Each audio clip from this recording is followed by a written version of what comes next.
Cumprimentamos a todos com a paz do nosso Senhor e Salvador Jesus Cristo. Estamos iniciando mais um programa EBD na TV.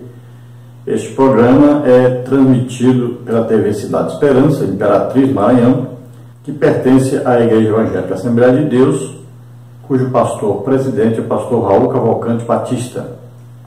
Nós estamos, neste segundo trimestre de 2019, estudando nas revistas da CPAD, com o tema O Tabernáculo, símbolos da obra redentora de Cristo. E nós temos aí como comentarista da CPAD deste trimestre o pastor Eliamai Cabral, que é conferencista, teólogo, membro da Casa de Letras, Emílio Conde, comentarista de lições bíblicas da CPAD, membro do Conselho Administrativo da CPAD e autor de vários livros. Hoje nós estaremos estudando a lição número 2, os artesãos do tabernáculo. Eu sou o pastor Luiz Henrique de Almeida Silva, conhecido mais como pastor Henrique.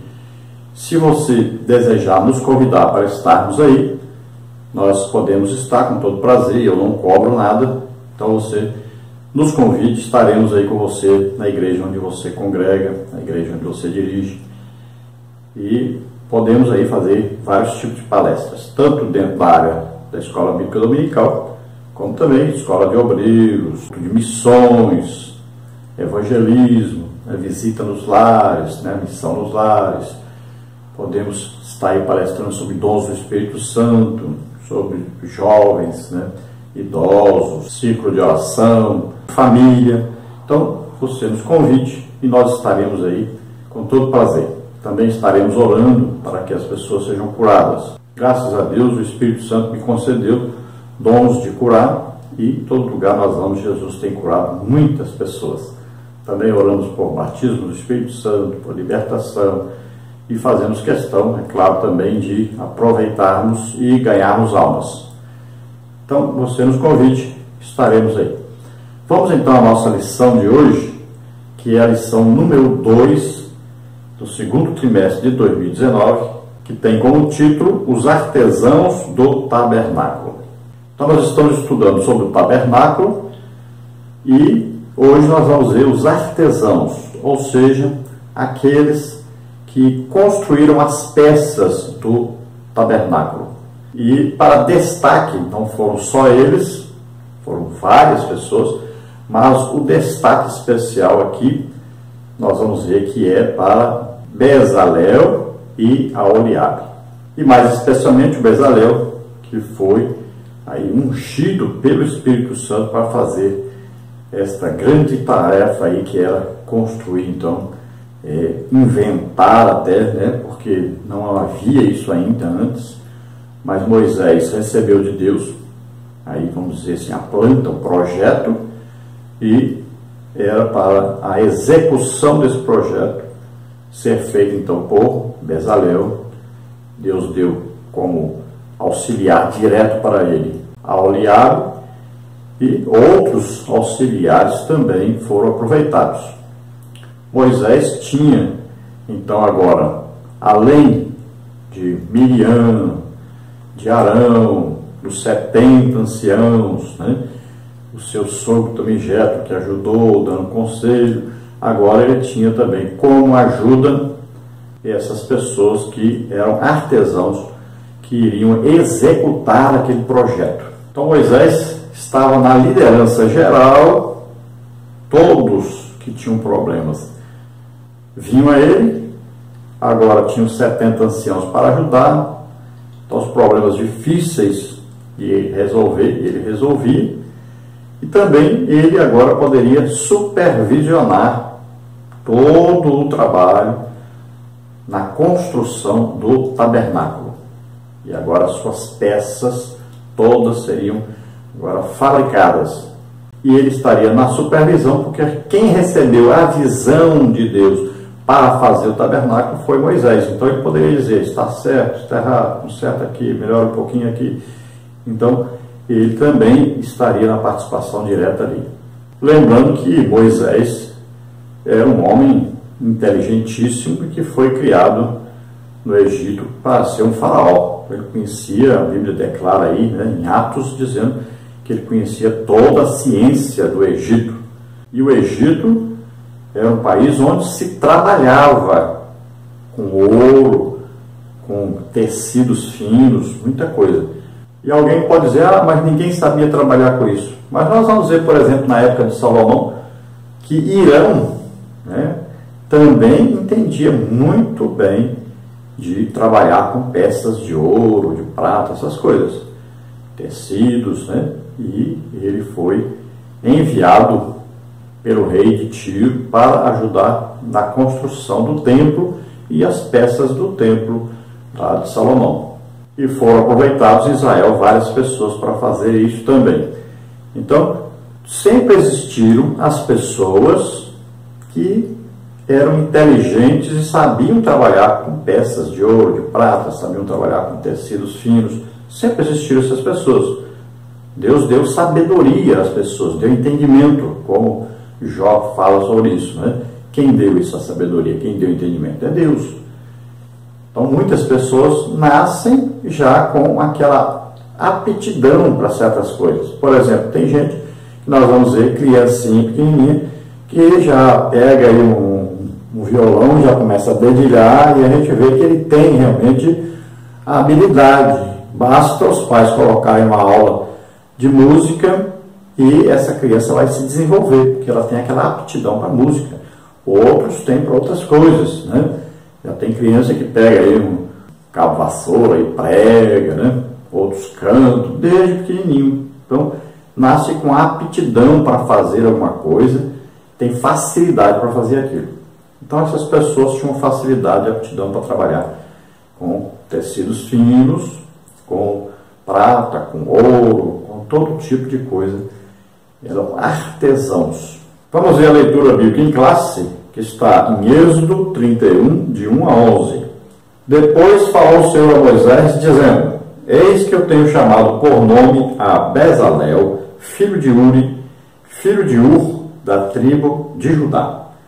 E o enchi do Espírito de Deus, de sabedoria e de entendimento e de ciência em todo o artifício, para inventar invenções e trabalhar em ouro e em prata e em cobre, e em lavramento de pedras para engastar, e em artifício de madeira para trabalhar em todo lavor. E eis que eu tenho posto com ele a Aholiabe, filho de Aizamaque, da tribo de Dan, e tenho dado sabedoria ao coração de todo aquele que é sábio de coração, para que façam tudo o que te tenho ordenado. A saber, a tenda da congregação e a arca do testemunho, e o propiciatório que estará sobre ela, e todos os móveis da tenda, e a mesa com seus utensílios, e o castiçal puro com todos os seus utensílios, e o altar do incenso, e o altar do holocausto com todos os seus utensílios, e a pia com a sua base, e as vestes do ministério, e as vestes santas de Arão, o sacerdote, e as vestes de seus filhos para administrarem o sacerdócio, e o azeite da unção, e o incenso aromático para o santuário, farão conforme tudo que eu tenho mandado. Glória a Deus. Aleluia. Lembrando aí que você pode falar Bezaleel. Várias traduções chamam aí Bezaleel de Bezaleel. Aqui na nossa lição nós temos aí Bezaleel, mas em várias traduções é Bezaleel. Então nós vimos aí o chamado de Bezaleel, Aholiabe, e nós vamos ver aí todos esses detalhes durante essa lição e nas próximas lições também, onde nós vamos estudar aí as peças do tabernáculo mais detalhadamente. Vamos ver então a nossa lição, o que o comentarista falou sobre este assunto, sobre essa leitura que fizemos. A introdução diz: nesta lição veremos que Deus chama pessoas especiais para realizar obras especiais. Estudaremos a respeito da importância de ser cheios do Espírito para realizar uma grande obra. E concluiremos a lição com o chamado à consciência a respeito do uso do talento dado por Deus para hoje, para a glória dele. Ora, o Criador concedeu a Moisés instruções e capacitou pessoas para construir o tabernáculo e executar obras especiais. Não é diferente hoje. pois ele continua a capacitar os escolhidos para a sua obra e espera que a façamos. Então, dentre ali a tribo de Judá e a tribo de Dan, Deus escolheu, então, 2 homens especiais. Veja só, Deus separou essas 2 pessoas dentre as tribos. Nós sabemos que Moisés, Arão, Miriam eram da tribo de Levi. Deus agora chama pessoas de outras tribos para participar da sua obra. Então ele escolhe da tribo de Judá Bezalel e da tribo de Dan Aholiabe. E eles vão ajudar agora nesta tarefa da construção das peças do tabernáculo. Agora vemos a chamada e a capacitação de Deus. Veja que em Bezalel não é apenas uma chamada, mas uma chamada especial. Ele é cheio do Espírito Santo para fazer essa obra. Então agora ele tem a orientação do Espírito Santo, a unção do Espírito Santo, que vai ajudá-lo nesta tarefa. É bem diferente, completamente diferente de uma pessoa que sabe que tem talentos naturais. Ele agora, além de um talento natural, ele tem agora um sobrenatural. É uma capacitação sobrenatural. Então nós temos que saber, dentre a igreja tem vários crentes. Os crentes sabem fazer alguma coisa. Cada um tem uma aptidão para alguma coisa. Então, o que você tem que fazer? Se você sabe fazer bem alguma coisa, você ofereça isso a Deus. E diz: Senhor, eu sei fazer bem isso aqui. Então, eu quero uma capacitação sobrenatural para mim ser excelente nisto que eu faço. Melhorar isso que eu sei fazer. Então, você deve fazer isso. Agora, para quê? Para trabalhar na obra de Deus. Eu sei trabalhar aqui com mecânica. Então, Senhor, eu quero uma capacitação sobrenatural para mim saber trabalhar melhor ainda com mecânica, porque eu quero separar toda semana aqui umas 3 horas para me dedicar a fazer alguma coisa na obra de Deus dentro da mecânica. Por exemplo, você pode procurar na igreja irmão que não, você pode procurar na igreja, por exemplo, irmão que não está tendo condição financeira de consertar o seu carro, e você vai oferecer esse trabalho gratuitamente. Tem missionários que estão precisando ajuda lá com o seu veículo, você vai ajudar gratuitamente. Olha, você recebe uma capacitação sobrenatural de Deus para fazer a obra de Deus. E o beneficiado sempre é você mesmo, porque você vai usar essa sabedoria, essa unção do Espírito Santo, tanto para fazer a coisa para Deus, como também para fazer para você e seu sustento e o crescimento da sua empresa. Porque você vai dar emprego, né, aos irmãos, você vai crescer a sua oficina, vai se tornar um grande empresário. E assim, nas múltiplas coisas, né, que alguém pode fazer. Então, cada um vai descobrir o que eu sei fazer bem. Eu vou pedir a Deus uma unção, vou ser cheio do Espírito Santo e vou conseguir aqui a excelência nisso que eu sei fazer, porque eu quero fazer a obra de Deus. E aí vão surgir o quê? Os obreiros, né, que são aqueles que fazem uma excelente obra para Deus dentro do campo de pregação, de ensino, né? E várias tarefas, visitação nos lares, nos hospitais, nas prisões. Então, são várias tarefas que a igreja precisa e Deus vai, então, capacitá-los sobrenaturalmente, que vai ser uma capacitação além do que você já sabe fazer. Vamos então nesta lição. Vamos então no tópico 1, homens especiais para serviços especiais. E nós vamos ver o subtópico 1, Bezalel e Aholiabe, chamados por Deus. Subtópico 2, a prerrogativa de Deus. Subtópico 3, a pluralidade do serviço cristão. No tópico 2, nós vamos ver cheios do Espírito, sabedoria, entendimento e ciência. Subtópico 1, cheios do Espírito para realizar a obra. Subtópico 2, habilidades especiais para obras especiais. No tópico 3, nós vamos ver usando os talentos para a glória de Deus. Subtópico 1, os talentos, habilidades de Bezalel e Aholiabe. Subtópico 2, os talentos revelados na igreja. Vamos ver então, tópico 1, homens especiais para serviços especiais. Isso aí está no capítulo 31 e está no versículo 1, 2 e 6. Vamos ver. Subtópico 1, Bezalel e Aholiabe chamados por Deus. Subtópico 2, a prerrogativa de Deus. Subtópico 3, a pluralidade do serviço cristão. Subtópico 1, Bezalel e Aholiabe chamados por Deus.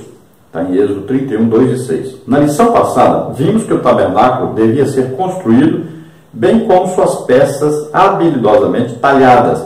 Para executar esta obra, Deus chamou Bezalel e Aholiabe. O primeiro era da tribo de Judá, o segundo da tribo de Dan. Êxodo 31, 2 e 6. Ambos foram capacitados pelo Espírito de Deus a fim de trabalhar em toda sorte de obra em ouro, prata, bronze e madeira. Então veja aí o nome Bezalel ou Bezaleel. Você vê aí como é que se escreve em hebraico, lá no Antigo Testamento, nós estamos falando, né? O que significa o nome Bezalel? Significa a sombra, isto é, proteção de Deus. Então, debaixo da proteção de Deus. Ele é filho de Uri, neto de Ur, um artesão de Judá hábil em todas as obras de metal, madeira e pedra, e um dos arquitetos do tabernáculo. Então, foi Bezalel, da tribo de Judá. Então, nós vamos ver aí, Bezalel foi chamado e capacitado, foi cheio do Espírito Santo.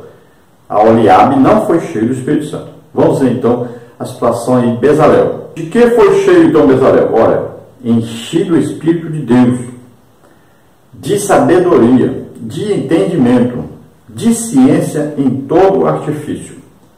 Então veja só aí, bem diferente, olha, encheu de várias coisas. Então Bezalel foi cheio aí de 4 coisas diferentes. Está bem claro aí. Sendo a principal, cheio do Espírito Santo. Para que Bezalel foi cheio de tudo isso? Então, para inventar invenções, e trabalhar em ouro, em prata, em cobre, e em lavramento de pedras para engastar, e em artifício de madeira, para trabalhar em todo lavor, ou seja, trabalho para que qualquer trabalho que fosse necessário. Então, tudo que fosse necessário, Bezalel estaria capacitado então para fazer. Agora vamos ver Aholiabe.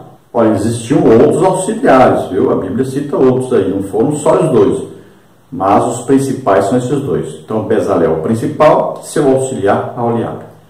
Vamos ver Aholiabe então. O que foi dado então a Aholiabe?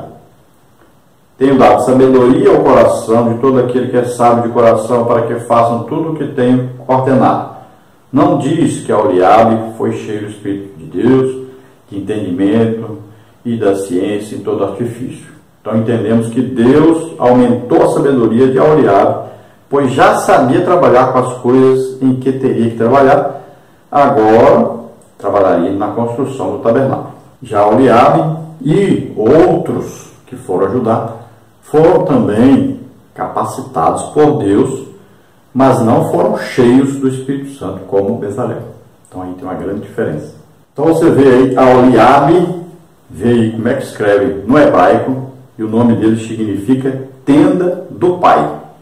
É o principal auxiliar de Bezalel na construção do tabernáculo, e ele é da tribo de Dan. Subtópico 2, então, a prerrogativa de Deus. O texto bíblico de nossa lição mostra que Deus chama a quem Ele quer para executar sua obra.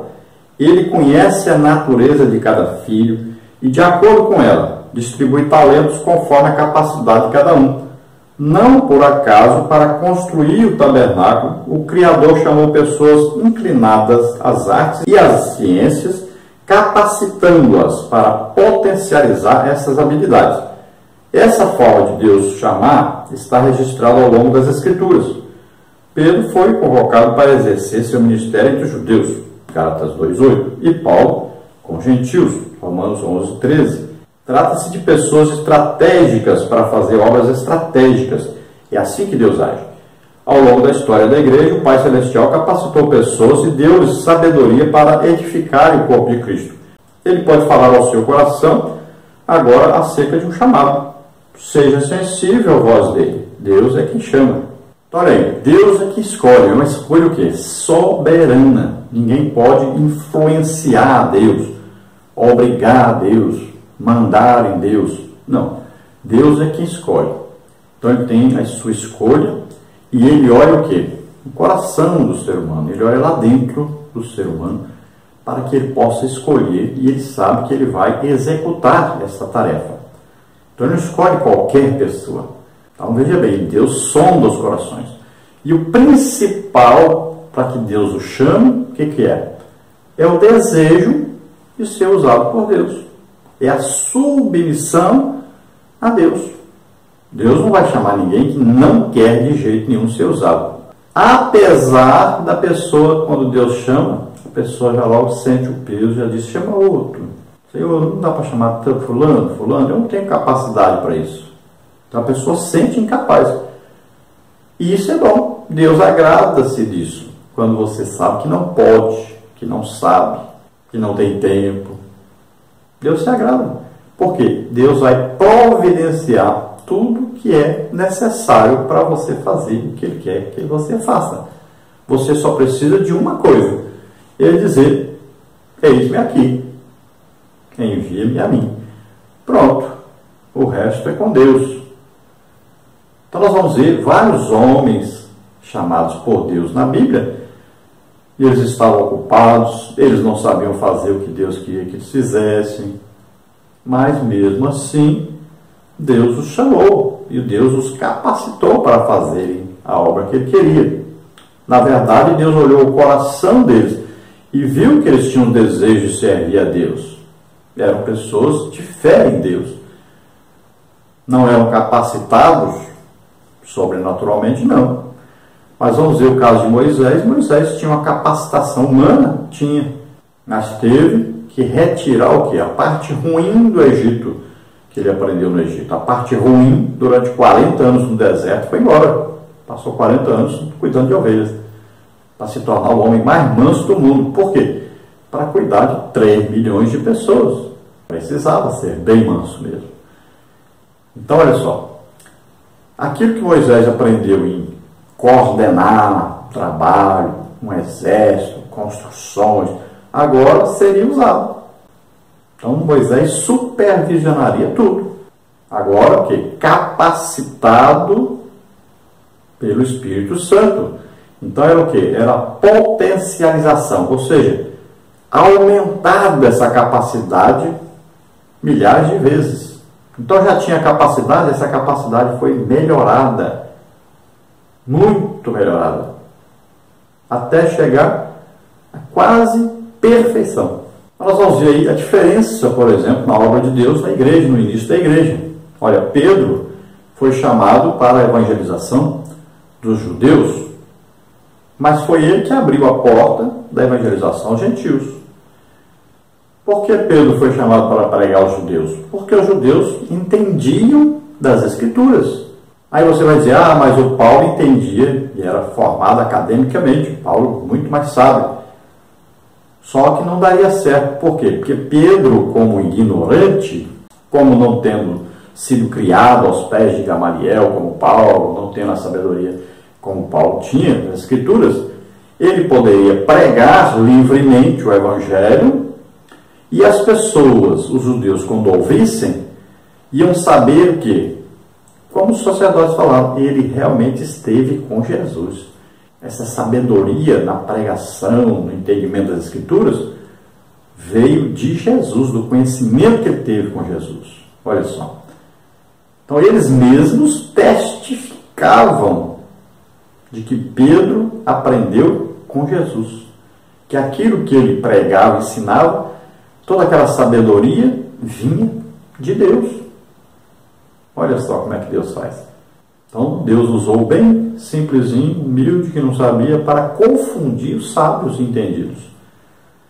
Agora, Paulo foi chamado para pregar aos judeus primeiro, veja só, pregou aos judeus, depois começou a pregar aos gentios e foi enviado aos gentios.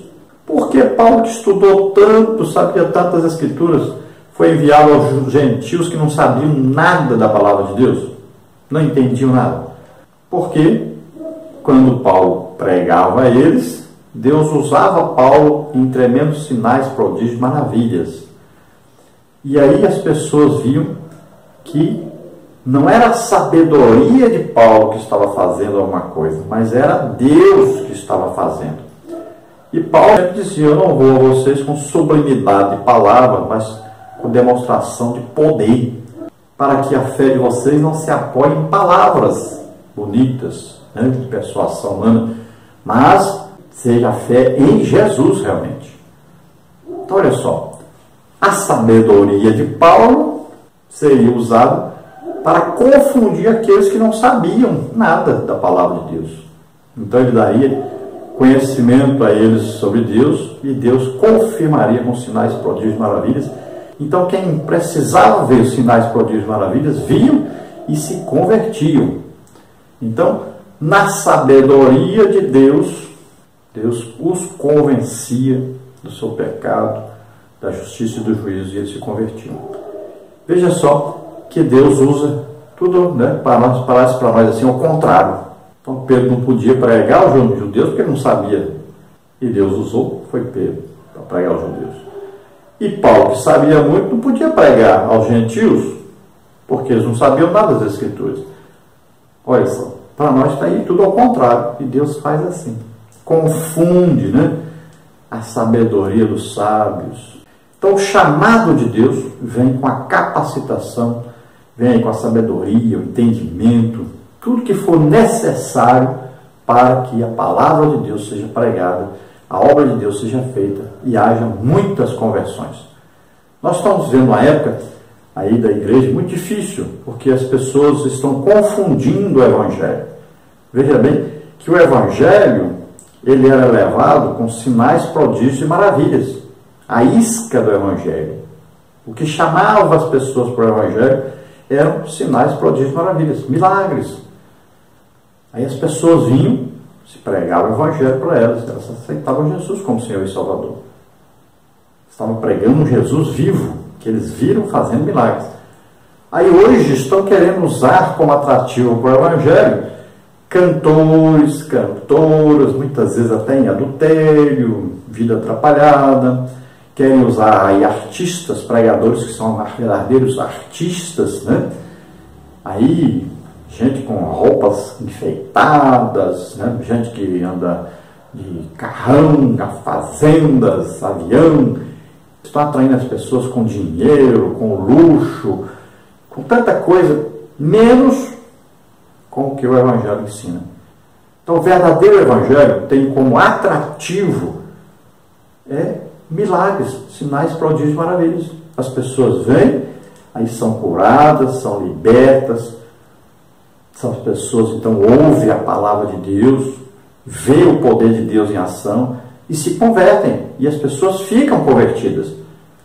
Hoje, o que está acontecendo? Como a atração do Evangelho é outra, as pessoas vão lá, vão até na frente, emocionadas e tal. Mas você nunca mais vê essas pessoas.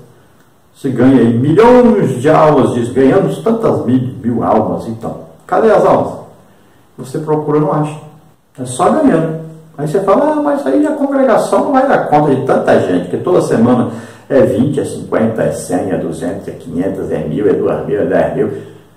Mas a igreja continua ao mesmo tamanho. A congregação não mudou, não cresceu, não mudaram para um lugar maior. Não, continua ao mesmo tamanho. Então as pessoas não estão se convertendo na verdade.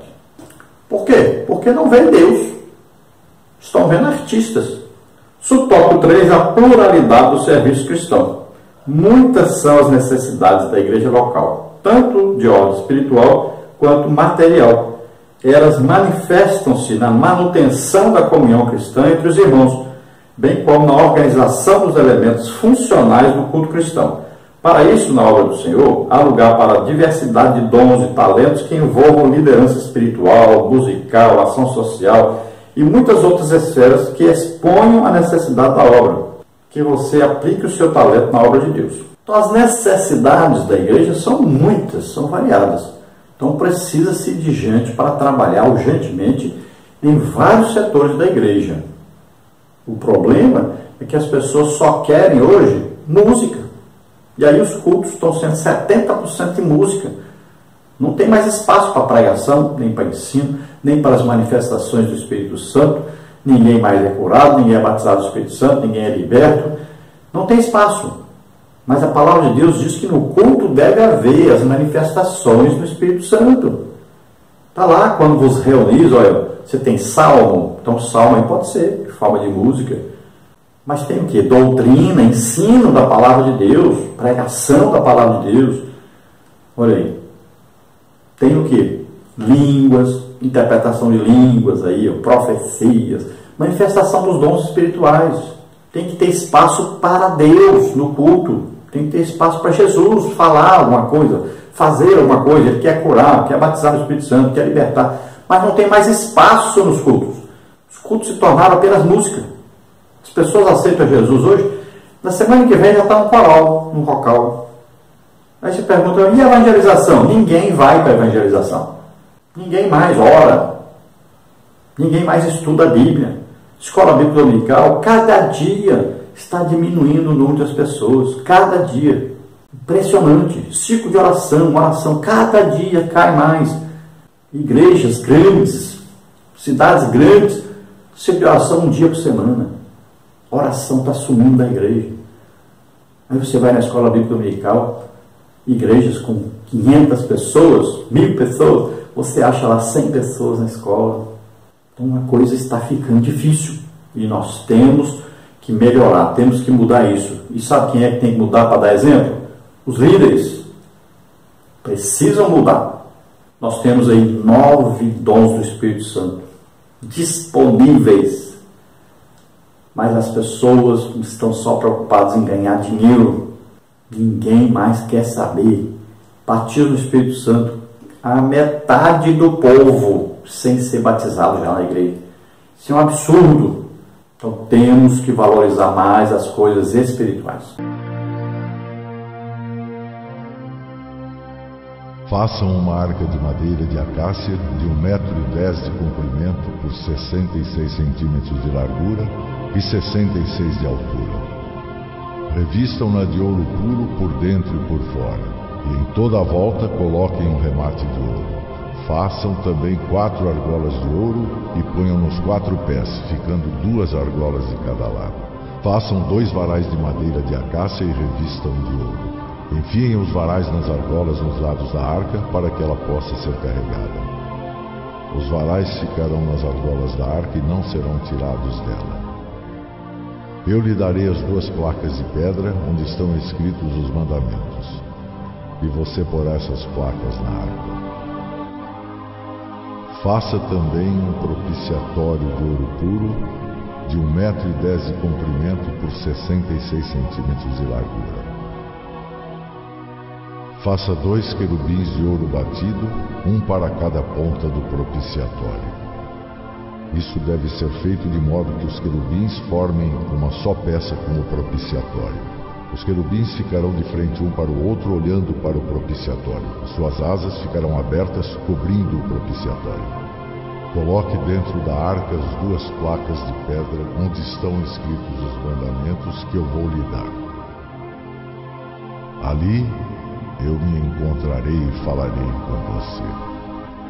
De cima do propiciatório, do meio dos 2 querubins de ouro que estão sobre a arca da aliança, eu lhe darei as minhas leis para o povo de Israel.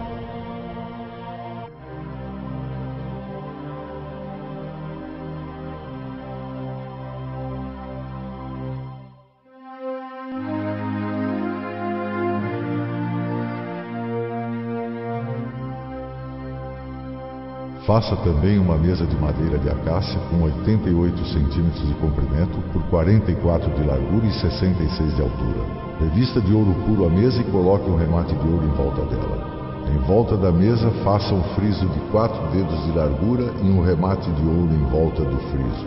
Faça também 4 argolas de ouro e ponha nos 4 cantos perto dos 4 pés. Perto do friso deverão ser colocadas as argolas, por onde passam os varais para se carregar a mesa.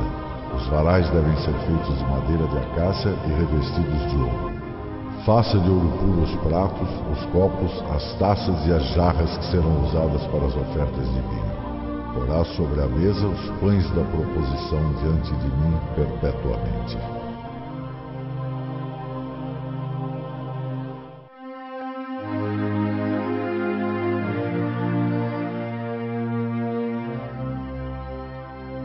Faça um candelabro de ouro puro. A sua base e a sua haste deverão ser de ouro batido.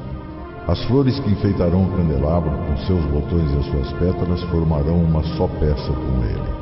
Dos seus lados sairão 6 braços, 3 de um lado e 3 do outro. Cada um dos 6 braços deverá ter 3 flores com o formato de flor de amendoeira, com seus botões e as suas pétalas. A haste do candelabro deverá ter 4 flores com o formato de flor de amendoeira, com os seus botões e as suas pétalas. Debaixo de cada um dos 3 pares de braços deverá haver um botão de amendoeira. Os botões, os braços e o candelabro deverão formar uma só peça de ouro puro batido. Faça 7 lamparinas para o candelabro e coloque-as na parte de cima de maneira que iluminem a frente dele. As tesouras de cortar os pavios das lamparinas e os cinzeiros deverão ser de ouro puro. Use 34 quilos de ouro puro para fazer o candelabro e todas as peças que o acompanham. E tenha o cuidado de fazer tudo de acordo com o modelo que eu lhe mostrei no monte.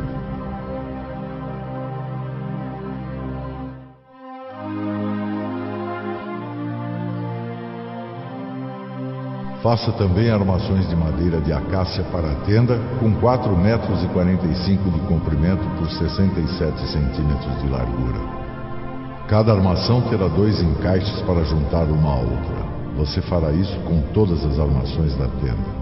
Faça 20 armações para o lado sul e ponha debaixo delas 40 bases de prata, 2 debaixo de cada armação para firmarem os seus 2 encaixes.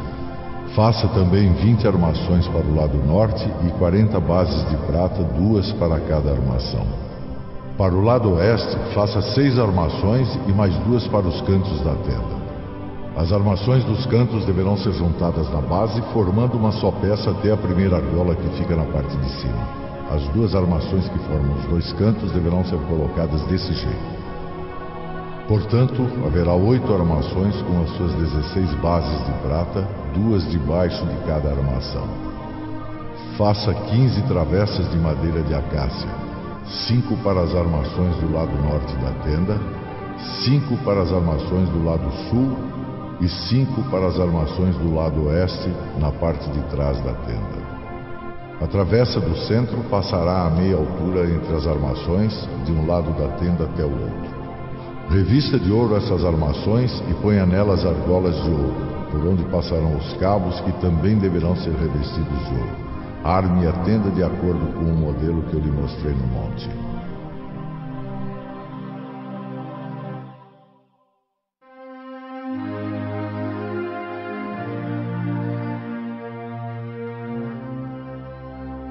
Faça um altar quadrado de madeira de acácia, com 2,20 metros de comprimento por 2,20 metros de largura e 1,30 metro de altura. Nos 4 cantos, ponha 4 pontas que formarão uma só peça com o altar, que deverá ser revestido de bronze. Faça vasilhas, pás, bacias, garfos e braseiros, todas essas peças em bronze. Faça uma grelha de bronze com 4 argolas de bronze nos cantos, debaixo da beirada do altar. Repouse a grelha até a metade da altura do altar. Para carregar o altar, faça varais de madeira de acácia e revista-os de bronze. Os varais deverão ser enfiados das argolas, de um lado e do outro do altar, quando este tiver de ser carregado. Esse altar, feito de madeira, será oco, de acordo com o modelo que eu lhe mostrei no monte. Faça para a tenda sagrada um pátio cercado de cortinas de linho fino. Tópico 2. Cheios do Espírito, sabedoria, entendimento e ciência. Êxodo 31, versículos 3 a 5. Subtópico 1. Cheios do Espírito para realizar a obra. Subtópico 2. Habilidades especiais para obras especiais. Subtópico 1. Então, cheios do Espírito para realizar a obra. O texto bíblico diz: o enchi do Espírito de Deus. ou do Espírito Santo. Essa afirmativa vai ao encontro de que nós, pentecostais, sempre afirmamos: não há nada que possamos fazer na vida sem a direção e a ação poderosa do Espírito Santo. O texto em destaque declara que toda a criatividade, sabedoria, entendimento e ciência para construir o tabernáculo e talhar cada peça em ouro, prata, bronze e madeira promanavam do Espírito de Deus. Aqui há uma verdade maravilhosa para nós. Para realizarmos uma obra espiritual, precisamos estar capacitados pelo Espírito Santo. Nessa perspectiva, colocamos todas as nossas habilidades aprendidas dos bancos das escolas, das faculdades e da jornada da vida a serviço do Rei Jesus. Assim, Deus nos usará poderosamente. Portanto, a simbologia da capacitação espiritual para a construção do tabernáculo se constitui figura de realidade espiritual do povo de Deus no ministério cristão. Atos 6:3, Efésios 5:18. Então, isso é imprescindível entender. Para se fazer a obra de Deus, é necessário estar cheio do Espírito Santo. Olha, não vos embriagueis com vinho que a contenda, mas enchei-vos do Espírito. Paulo está dizendo: enchei-vos, é você que vai se encher do Espírito. Tem gente esperando assim que ele já foi cheio, foi batizado do Espírito Santo. O Espírito Santo mora dentro de você. Então você não pode ficar pedindo para ser cheio. Você agora que vai se encher. Você vai ficar agora o quê? Orando, estudando a Bíblia. Aí você vai se enchendo. Vai sendo cheio. Você vai dando lugar, espaço para o Espírito Santo. Quanto mais espaço você der, mais você vai sendo cheio. A Bíblia diz que você deve orar em línguas. Quanto mais você orar em línguas, mais cheio do Espírito Santo você vai ficar. Quanto mais você evangelizar, quanto mais você ler a Bíblia, né? Quanto mais você jejuar, aí você vai sendo cheio do Espírito Santo. Então é preciso orar. E orar não é orar 15 minutos, meia hora, uma hora. É orar mesmo. Orar muito. Veja, Daniel orava 3 vezes ao dia. Aí se entende que eram 3 horas por dia. Assim a igreja era antigamente. As pessoas oravam e oravam muito. E como nós vimos, para Bezalel fazer aquilo que tinha que ser feito, ele tinha que ser o quê? Cheio do Espírito Santo. Isso prova claramente que para fazer a obra de Deus é necessário ser cheio do Espírito Santo. Veja lá, em Atos, nós vamos ver que para servir as mesas, servir as pessoas, foi dito: escolham homens cheios do Espírito Santo. Está bem claro isso. Se para servir mesa, servir comida para as pessoas, precisava ser cheio do Espírito Santo, você acha que para dirigir igreja, para dirigir um departamento da igreja, para tocar um instrumento na igreja, você não precisa ser cheio do Espírito Santo? Esse cheio aí é continuamente, não é um dia por ano, como tem muita gente que só fala em línguas uma vez por mês, aí uma vez por ano. Não. É cheio continuamente. Essa palavra aí, essa frase, cheio do Espírito Santo, indica isso. Então é preciso haver isso, é preciso buscar isso. E a liderança da igreja tem que estar nesta condição para ser liderança. Tem que viver cheio do Espírito Santo. Então não adianta nada você ter diploma de teologia, de tudo. Você não vai pegar canudo de curso de teologia e bater na cabeça do endemoniado e falar: sai. O demônio não sai não, um canudo não. É preciso você orar, é preciso estar cheio do Espírito Santo. Você não vai chegar com um canudinho seu lá de diploma e bater lá na enfermidade da pessoa e falar: sai, enfermidade. E não adianta, não vai sair não. Ninguém vai ser curado com um canudinho de seu diploma não. A obra de Deus é prática. Prática. É ser cheio do Espírito Santo, é ter autoridade vinda de Deus, não é autoridade vinda da escola.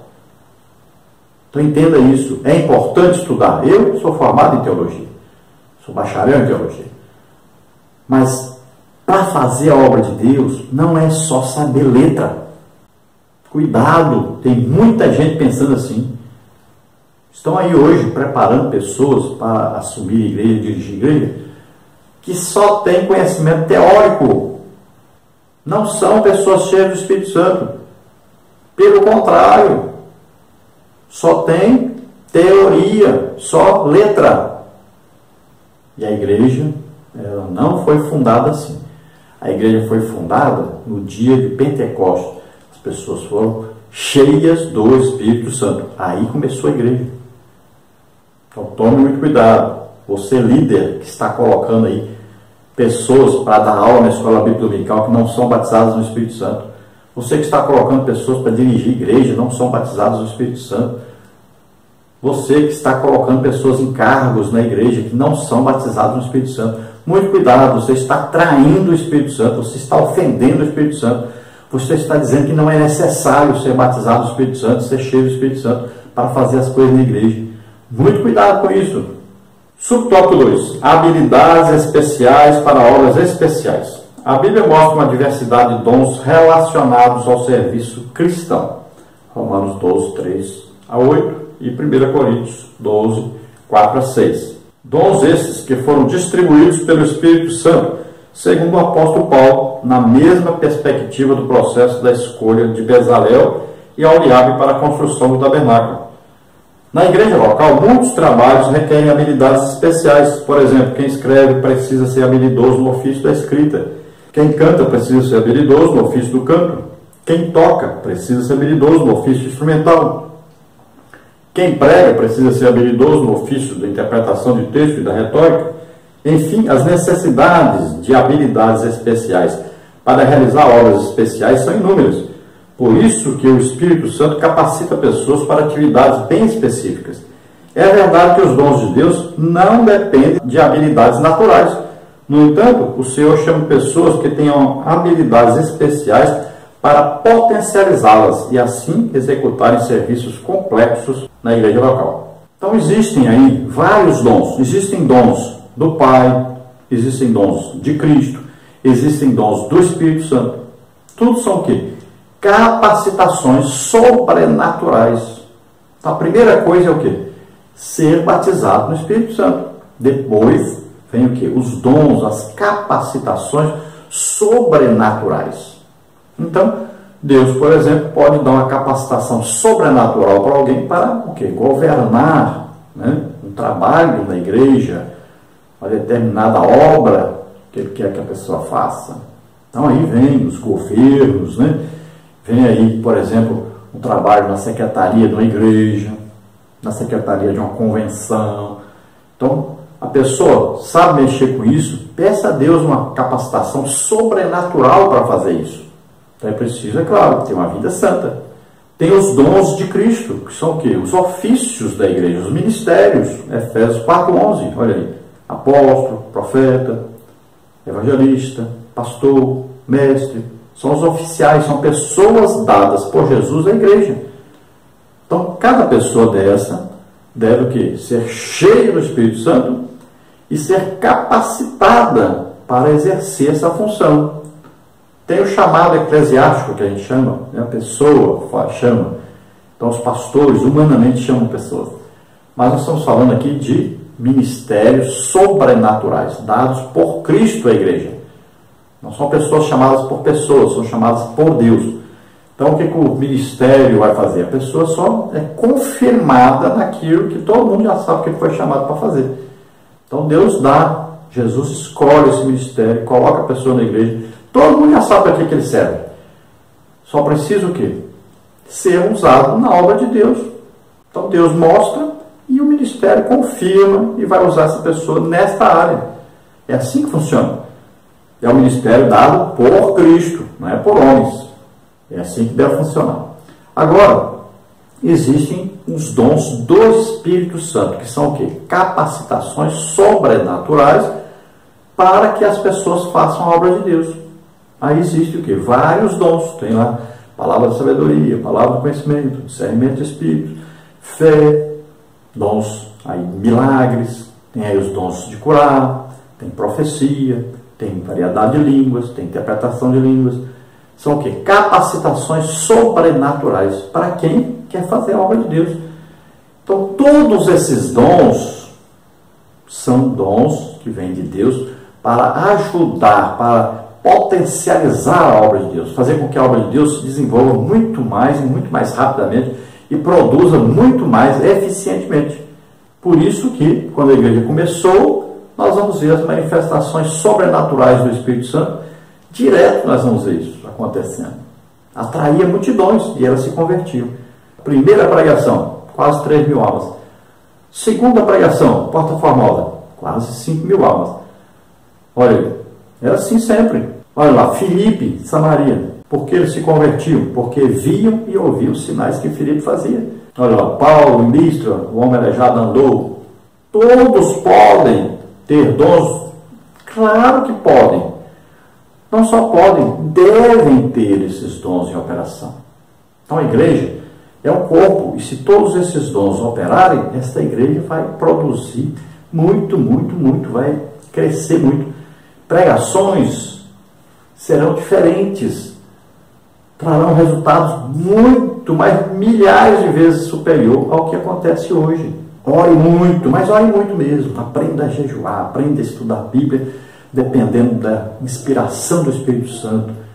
E você vai ver como é que você vai fazer uma grande obra para Deus. Vai ser usado tremendamente por Deus. Tópico 3 agora, usando os talentos para a glória de Deus. Subtópico 1, os talentos, habilidades de Bezalel e Aholiabe.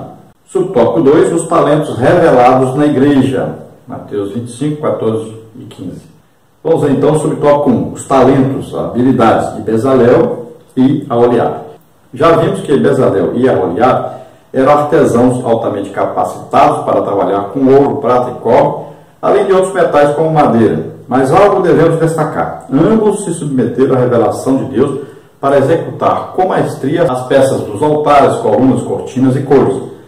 Assim, revestidos do Espírito de Deus, Bezalel e Aholiabe passaram a ser especialistas para fazer tudo quanto fosse necessário para construir a estrutura do tabernáculo de maneira esteticamente bela. Eles primeiro submeteram-se, por isso o que faziam era para a glória de Deus. Para fazermos alguma tarefa que glorifique a Deus, precisamos ter a consciência profunda de que foi Ele quem nos chamou. Esse é o passo fundamental para que o nosso trabalho glorifique a Deus. Depois é preciso admitir que, embora você tenha a mais importante capacitação secular, Deus sempre é quem dá a última instrução. Experimente submeter-se a Deus e fazer qualquer tarefa para a glória dele. Então vimos que Bezalel e Aholiabe já sabiam fazer alguma coisa dentro dessa área de artesanato, de construir coisas, mexer com tecidos, com ouro, com prata, com bronze. Já sabiam trabalhar com isso. Deus veio o quê? Capacitando, potencializando, quer dizer, aumentando a capacidade deles de trabalhar e fazerem peças bem feitas, quase que chegando à perfeição. Nós podemos até dizer que para o ser humano era uma perfeição que eles fizeram. Cada um de nós devemos fazer isso. Agora veja bem, eles se submeteram a Deus, eles deixaram tudo que estavam fazendo e se deixaram dominar pelo Espírito de Deus para fazer o que tinha que ser feito. Então eles se submeteram. Veja bem, essa é a primeira coisa que tem que fazer. Você precisa se submeter totalmente a Deus, se entregar totalmente a Deus. Nós temos visto a grande dificuldade hoje que nós temos, principalmente na direção da igreja hoje, pessoas que não confiam em Deus, não têm fé em Deus, não acreditam que Deus pode sustentá-los. Então você, pastor, resolve. Jesus disse, não fique preocupado com o que é a vez aí de comer, de beber, de vestir.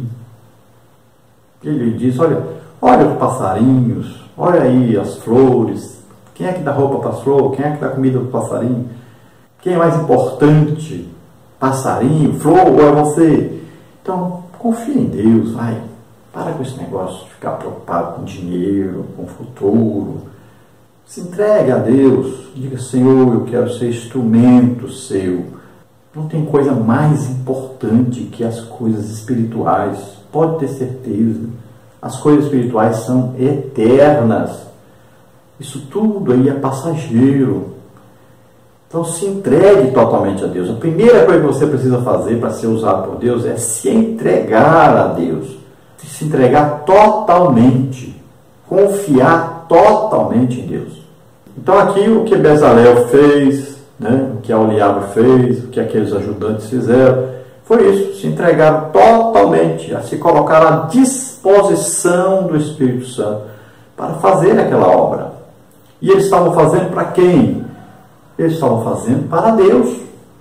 O objetivo deles, agradar a Deus, glorificar a Deus, exaltar o nome de Deus.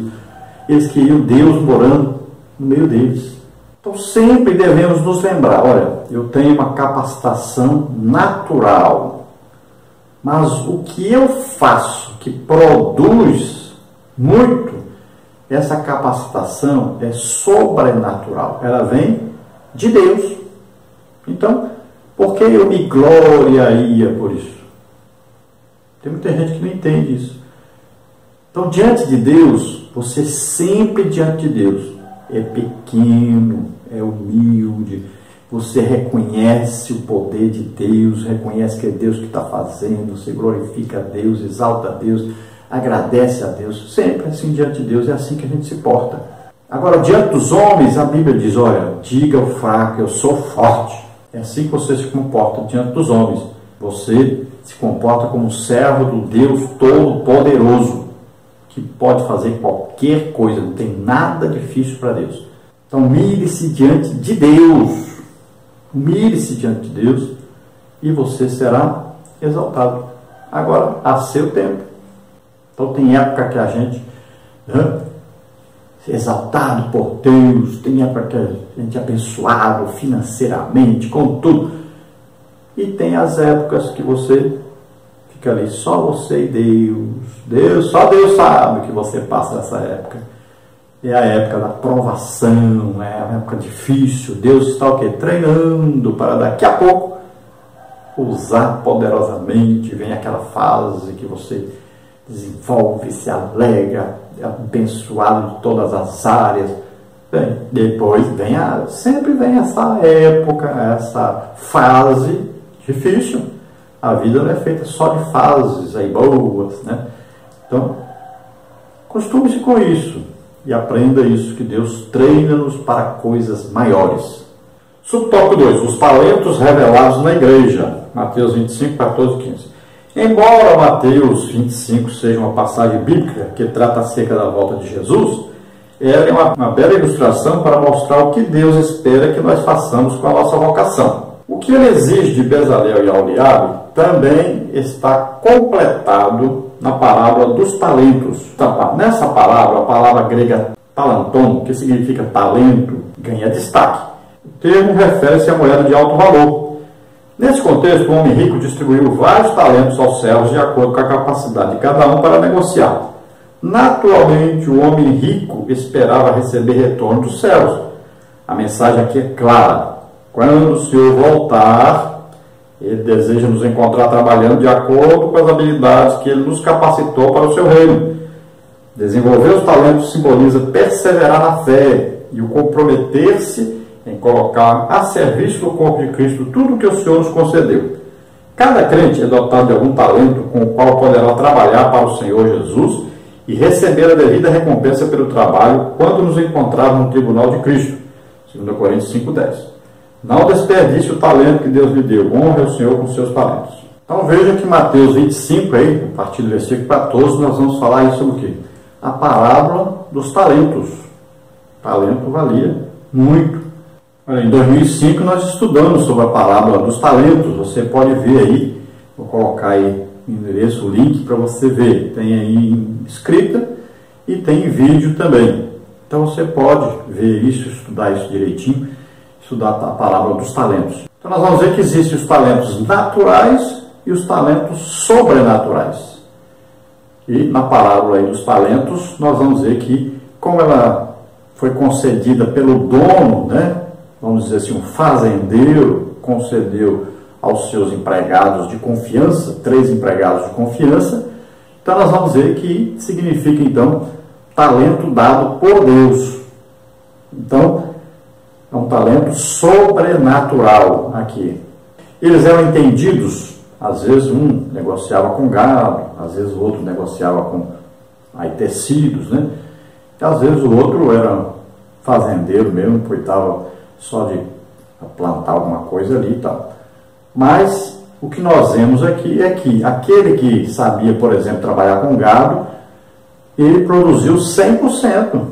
Então ele se entregou totalmente a trabalhar para o dono, porque ele amava o dono da fazenda, o seu patrão. Então ele queria agradá-lo, queria produzir.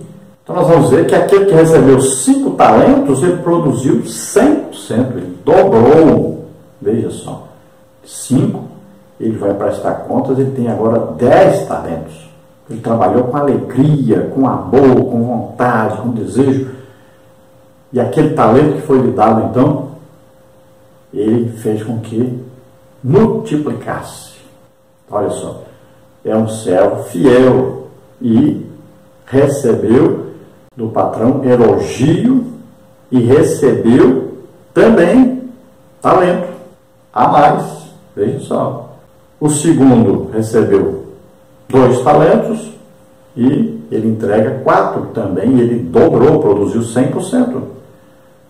Mas foi confiado a ele só 2 talentos, porque ele não tinha capacidade de trabalhar com mais de 2. Deus escolhe as pessoas conforme a sua capacidade de produzir também, não é de qualquer maneira.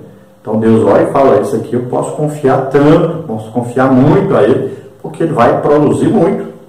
Então esses 2 aí podiam produzir, receberam e realmente corresponderam à expectativa, até foi superior ao que ele esperava, o dono da fazenda aí. Agora o outro, o que ele fez? Ele servia ao seu senhor, mas não por amor. Ele apenas guardou aquele talento. Na verdade, o dono teve prejuízo com aquilo, porque se tivesse colocado nos bancos, ele mesmo disse, teria pelo menos rendido algum juro.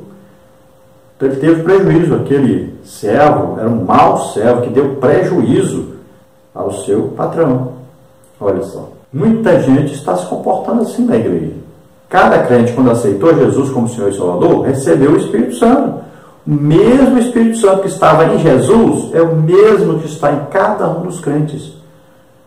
Agora você deveria, pelo menos, ganhar almas, pelo menos evangelizar aí sua casa, seus vizinhos, ganhar uma alma, pelo menos isso. Mas as pessoas nem isso fazem, não produzem nada no reino de Deus, e a maioria nem produzem e ainda atrapalham quem está produzindo. Veja só que coisa tremenda. E corre o risco de acontecer o que aconteceu aí na parábola dos talentos. Foi lançado nas trevas exteriores. Então cuidado, cuidado, produza, se disponha a ser aí usado tremendamente por Deus. Deus está procurando pessoas para serem usadas. Então se você ora, aí 2 pessoas, 3 pessoas, 5 pessoas são curadas, ore mais, busque mais, jejue mais. Você precisa ser usado mais. Jesus curava a todos. Então você tem que desejar ser usado tremendamente, ajudar mais e mais pessoas. Eu oro e expulso demônios. Então, 1 por mês, cada casa que você entrar tem um demônio para ser expulso. Então vá fazer mais, produza mais. Peça a Deus mais poder, mais orientação, mais sabedoria. Vai fazer mais. Você é professor da escola bíblica dominical? Você tem 10 alunos, 15 alunos? Diga para Deus, não, eu quero 100 alunos. Então você vai produzir mais. Coloca essa classe para evangelizar, você vai junto, ganhe almas, traga para a escola bíblica dominical. A escola bíblica dominical foi fundada com a intenção de ganhar almas. Então vá, produza, faça crescer essa classe, ganhe almas, discipule essas almas. Você é pastor de uma igrejinha pequenininha, 100 pessoas, 150, 200? Pois diga para Deus, eu quero pelo menos triplicar isso aqui. Antes de eu morrer, eu quero que isso aqui esteja pelo menos 3 vezes o tanto desse tanto de gente tem aqui, congregando aqui. Nós vamos crescer aqui, vamos comprar o terreno, vamos construir, vamos crescer, vamos desenvolver a obra de Deus aqui. Eu quero produzir mesmo, quero ser instrumento de Deus para produzir muito, quero ganhar muitas almas. É isso que Deus está procurando. Então seja usado por Deus, aquilo que você recebeu, multiplique. Conclusão. No reino de Deus, muitas habilidades poderão ser utilizadas. Não somente as de caráter espiritual, mas também as de caráter social, educacional e material. Quantos templos, por exemplo, têm sido construídos por pessoas dotadas de talentos especiais para esse trabalho? A recompensa dos que dão o melhor de suas vidas será dada por Deus aos que forem fiéis em toda boa obra. Esforce-se com esmero e amor. Então está aí a lição, o resumo da lição. E nós temos que entender que Deus quer nos usar e Deus não tem nada impossível para Ele. Ele quer que você produza, que nós produzamos. É muito, não é pouco não. Então não fique achando que tá bom, não, tá bom, não, assim tá bom, não faça isso não. Queira mais. Fizemos um culto aqui, que bom, não tá bom não. Ninguém aceitou Jesus. 1 pessoa, 2 pessoas, 10 pessoas, não, quero muito, muito. Ninguém foi curado? Não, eu quero que todo culto alguém seja curado. Ninguém foi batizado no Espírito Santo? Não, eu quero que todo culto tenha batismo no Espírito Santo. Ninguém foi liberto? Não, eu quero que todo culto ache a libertação. É assim, mais, eu quero mais, Senhor, eu quero mais. Deus tem tudo, pode tudo. Pare de se conformar com o pouco. Pare com isso. Seja otimista, queira mais. Saiba que Deus quer te usar para muito mais do que você pensa. Busque, acredite. Se coloque à disposição de Deus. Vamos orar agora. Se você que está nos ouvindo, nos assistindo, você deseja aceitar Jesus como Senhor e Salvador, é a sua oportunidade. Se você está doente, está enfermo, seja curado agora. Você quer receber uma capacitação sobrenatural para fazer a obra de Deus? Receba agora. Vamos orar juntos. Vamos orar. Pai querido, em nome de Jesus, aqui estão essas vidas diante de Ti. Vem, Senhor, agora convencendo-os do pecado, da justiça e do juízo. Vem trazendo a eles, Senhor, a salvação, a revelação de Jesus Cristo, morrendo na cruz, levando sobre ele os nossos pecados, enfermidades, doenças, maldições, tudo que não prestava. Jesus levou naquela cruz. Ele morreu por nós, ressuscitou. Pai querido, ajuda essas pessoas agora a se encontrarem contigo, a permanecerem fiéis a Ti.